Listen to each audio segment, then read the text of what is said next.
Hello students, eco 09 का solve paper लेके आ गया हूं।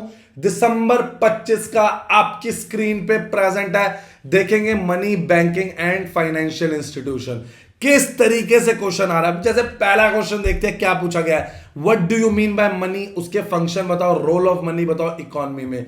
2+3+5, 2 मार्क्स का, 3 मार्क्स का, 5 मार्क्स का। आंसर देखेंगे कैसे लिखना है। आपने पूछा था सर आंसर कैसे लिखे, क्योंकि आप बार बार बोलते हो कि 5 साल के पेपर करके जाना है। बिल्कुल, अब मैं आपको आंसर दिखाता हूं आपको कैसे लिखना है। मनी क्या है? Anything that is generally accepted as a means for payment of goods. कोई भी चीज जिससे आप अपने डेट सेटल कर सकते हो, या पहले जैसे बार्टर होता था, अब हमें कोई भी चीज एक्सचेंज करनी है। सर मुझे ये पेन दे दो और मैं आपको इसके बदले मनी दे दूंगा। क्लियर है बच्चों? तो मैं कह सकता हूं ये मीडियम ऑफ एक्सचेंज है। कोई भी चीज बाय और सेल कर रहे हैं, कोई सर्विसेज, डॉक्टर से सर्विसेज ले रहे हैं, टीचर से सर्विसेज ले रहे हैं, वो पढ़ा रहे हैं, ये एक कॉमन मेजर ऑफ वैल्यू है। ये क्या है? कॉमन मेजर ऑफ वैल्यू है सारे गुड्स एंड सर्विसेज का। It serve as a common unit comparison of all values. तीसरा, ये स्टैंडर्ड है डेफर्ड पेमेंट्स का। क्या है? ये स्टैंडर्ड है डेफर्ड पेमेंट्स का। मनी हेल्प करता है इन मेकिंग फ्यूचर पेमेंट्स, जैसे कि रीपेमेंट ऑफ लोन हो, सैलरी हो, रेंट हो, इंटरेस्ट हो। क्रेडिट ट्रांजैक्शन बिकम इजी हो जाती है मनी के थ्रू। ये एक स्टोर ऑफ वैल्यू है। ये अनेबल करता है to save a part of their income. किसके लिए? फ्यूचर यूज के लिए। मनी ड्यूरेबल है, इजिली ट्रांसफरेबल है, ये कन्वीनियंट है। किसके लिए? Forming of storing wealth. Transfer of value, money help करता है ट्रांसफर परचेजिंग पावर में, 1% टू अनदर, एक प्लेस से अनदर प्लेस में।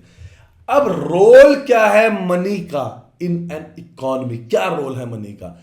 Importance in consumption. मनी क्या करता है? इट गिव कंज्यूमर फ्रीडम, ताकि वो गुड्स परचेज कर सके, सर्विसेज, नीड और अपने सेटिस्फैक्शन के अकॉर्डिंग। इंपॉर्टेंस क्या है प्रोडक्शन में? मनी प्रमोट करता है large scale production, division of labour, specialisation. ये हेल्प करता है आपकी ट्रेड करने में। ठीक है ना? अब ट्रेड कैसा भी हो सकता है, डोमेस्टिक हो सकता है, इंटरनेशनल हो सकता है। ये इकोनॉमी की डेवलपमेंट में, जैसे कैपिटल फॉर्मेशन हो रही है, इन्वेस्टमेंट हो रही है, इंडस्ट्रियल ग्रोथ हो रही है, ये आपकी मदद करता है। इंपॉर्टेंस करता है इन पब्लिक फाइनेंस। ये कलेक्ट करता है taxes and make public expenditure in terms of money. ये हेल्प करता है smooth administration and development activities में। इसकी इंपॉर्टेंस क्या है फॉरेन ट्रेड में? ये फैसिलिटेट करता है एक्सपोर्ट एंड इंपोर्ट। ये इंक्रीज करता है international trade, economic cooperation among the countries. Clear है? ये होता है क्वेश्चन। सर ये दिसंबर 25 का ही है। अरे पहले आओ क्वेश्चन पेपर दिखा देता हूं। क्या जल्दी आओ, मैं आपको क्वेश्चन पेपर दिखा देता हूं। 2 आवर्स का 50 मार्क्स का पेपर देखेंगे। अभी देखेंगे 5 साल के क्वेश्चन करके जाने हैं। जी हाँ, 5 साल के पेपर करे बिना जाने ही नहीं है। एटलीस्ट 5 साल के पेपर आपको करने ही करने हैं, ताकि मार्क्स मिले बहुत अच्छे। ये रहा पेपर आपके सामने। सेकंड क्वेश्चन स्टार्ट करते हैं। सेंट्रल बैंक क्या है? एपेक्स बैंक है। ये क्या है? एपेक्स बैंकिंग इंस्टीट्यूशन है कंट्री का, जो कि रेगुलेट करता है, कंट्रोल करता है मॉनेटरी एंड बैंकिंग सिस्टम। ये एक्ट करता है as a banker to the government और कंट्रोल करता है सप्लाई ऑफ मनी। इकोनॉमी में जो भी क्रेडिट फ्लो हो रहा है, ये सबको मॉनिटर करता है। आरबीआई हमारा सेंट्रल बैंक है। बचपन से पढ़ रहे हैं। आरबीआई के फंक्शन बता दो, सेंट्रल बैंक के फंक्शन बता दो। जब मैं इधर सेंट्रल बैंक बोलूं तो आप आरबीआई समझ जाना। तो आरबीआई के फंक्शन क्या है? नोट छापना, ठीक है ना, issue of currency, bank, government को पैसे की जरूरत हो, एजेंट एडवाइजर को जरूरत हो, तो आरबीआई देगा। बैंकर्स बैंक, ये बैंक कीप करता है सारे reserves with the central bank. Her bank कुछ लिक्विडिटी रेशो, वो स्टैट्यूटरी लिक्विडिटी रेशो, कुछ पैसे वो मेंटेन करके रखते हैं हमारे आरबीआई के पास। क्रेडिट का कंट्रोल रहता है। Central bank regulates money supply and credit in the economy through monetary policies. ये कस्टोडियन है, सारी फॉरेन करेंसी का कस्टोडियन है, रिजर्व फॉर द कंट्री। ये क्लियरिंग हाउस फंक्शन, ये फैसिलिटेट करता है, सेटलमेंट करता है कोई भी इंटर बैंक ट्रांसफर्स होती है, transfer of funds among the bank. Clear है बच्चों? आगे देखते हैं difference between central and commercial bank. अब इन दोनों के डिफरेंस के लिए रेडी हो जाओ। जब भी डिफरेंस करने लगेंगे, कैसे पॉइंट फॉर्म में आंसर लिखना है आओ बताओ। बिना बेसिस के तो कोई आंसर होता ही नहीं है। सबसे पहले आते हैं ऑब्जेक्टिव पे। इसका ऑब्जेक्टिव है सेंट्रल बैंक का इकोनॉमिक स्टेबिलिटी और पब्लिक वेलफेयर। फिर मैं इधर लिख रहा हूं ये आरबीआई है, जनहित, देश की भलाई इनका काम है। क्लियर है बच्चों। उसके बाद the main objective is earning profits, इनका मेन ऑब्जेक्टिव क्या है, प्रॉफिट कमाना।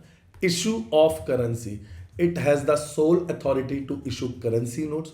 ये लेकिन करेंसी नोट नहीं छाप सकते कमर्शियल बैंक, ये हम इसमें डिपॉजिट करते हैं। अभी तक कमर्शियल बैंक में ना एचडीएफसी ले लेता हूँ, आईसीआईसी ले लेता हूँ, ठीक है ना, तो ये उन बैंक्स की बात हो रही है। एरिया ऑफ ऑपरेशन क्या होता है, it control and regulate the entire banking system of the country. सारे बैंक इनकी वजह से कंट्रोल होते हैं।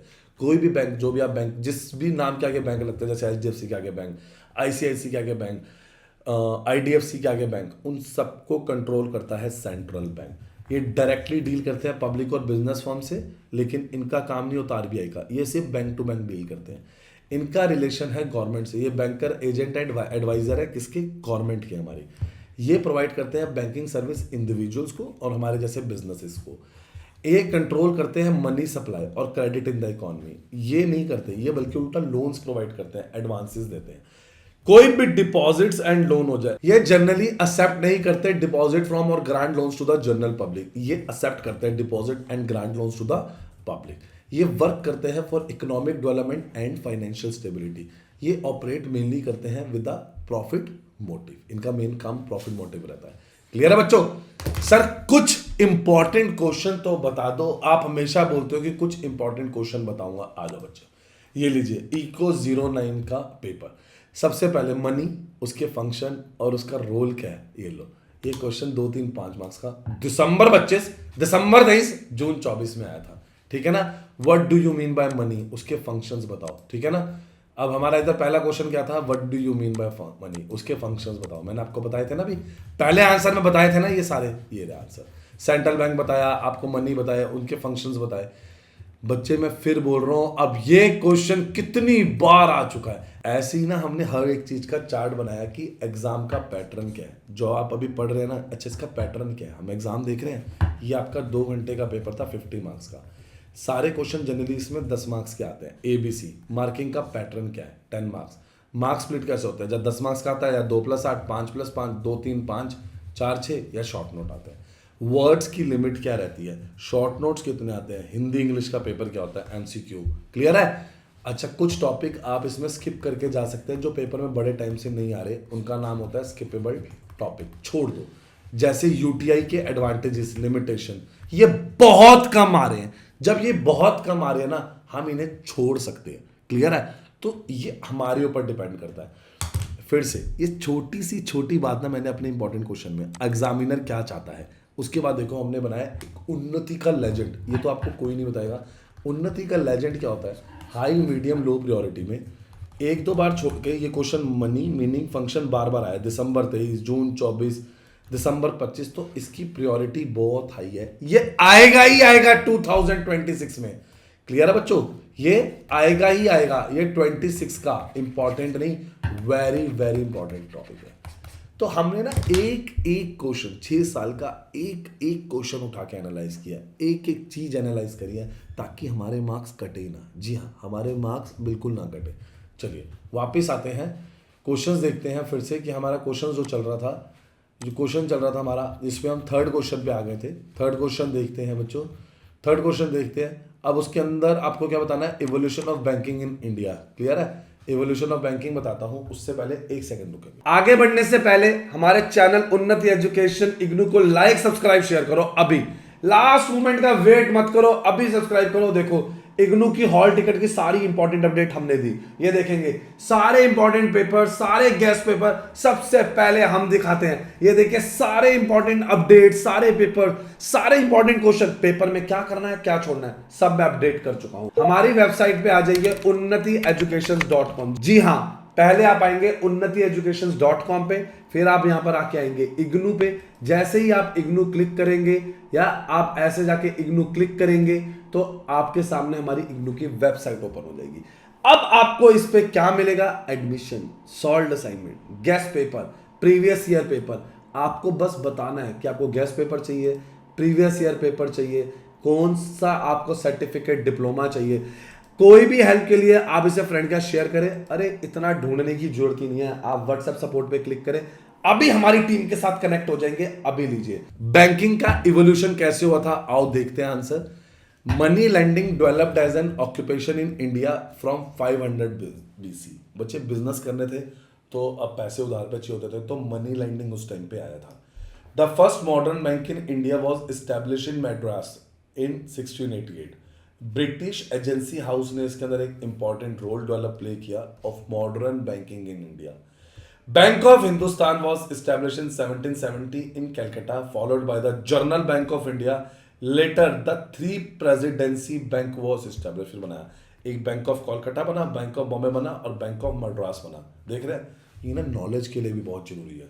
सिर्फ बुक नहीं होती है, ये नॉलेज भी होती है, ये तरीका होता है। फिर बोल रहा हूं, पढ़ाई काम नहीं आती, बहुत काम आती है। हम तो 5 साल के पेपर करेंगे और उसके बाद देखेंगे मार्क्स कैसे नहीं आते। तो 3 बैंक थे ना, वो मर्ज इन 1921 from the imperial bank in India. 1955 में ये नेशनलाइज हुआ एंड उसको रीनेम करके रखा गया state bank of India. Several other important banks were establish, जैसे अला बैंक आया, पंजाब नेशनल बैंक आया, बैंक ऑफ इंडिया आया, इंडियन बैंक आया, बैंक ऑफ बड़ौदा आया, सेंट्रल बैंक ऑफ इंडिया आया। ये सारे हमारे गवर्नमेंट बैंक, जो मैं कह रहा हूँ नेशनलाइज बैंक, बहुत बड़ा बैंकिंग चैनल इस्टेब्लिश हुआ हमारे इंडिया में, बहुत बड़ा एवोल्यूशन आया। तो बच्चों, Indian banking system experience many crisis and banking failures specially after the first world war. First world के बाद बहुत क्राइसिस आए, बहुत सारी प्रॉब्लम्स आई, तो आरबीआई इस्टेब्लिश हुआ 1935, ताकि इन बैंकिंग को, इनके ऊपर एक अथॉरिटी बनाई गई कि जो इन्हें रेगुलेट कर सके, इन्हें इस्टेब्लिश कर सके, control the banking system in India. कोई सॉल्व हो, हैंड रिटन असाइनमेंट हो, जिसके बिना डिग्री नहीं मिलती, आप हमारी टीम को कांटेक्ट करके अभी ले सकते हैं, क्योंकि डिग्री नहीं मिलेगी, 30% वेटेज है। अब आगे स्टार्ट करते हैं इकोनॉमिक सिग्निफिकेंस। बच्चे, ये अभी टीम को कांटेक्ट करके मेरे से ले लो, ये सॉल्व आंसर अभी ले लो, क्लासेस चाहिए अभी कर लो, अभी हमारी टीम को कांटेक्ट करके बताओ आपको क्या प्रॉब्लम हो रही है। लाइक, सब्सक्राइब, शेयर करो, बेल आइकन दबा दो। सर बाकी आंसर आप ले लीजिएगा बच्चे।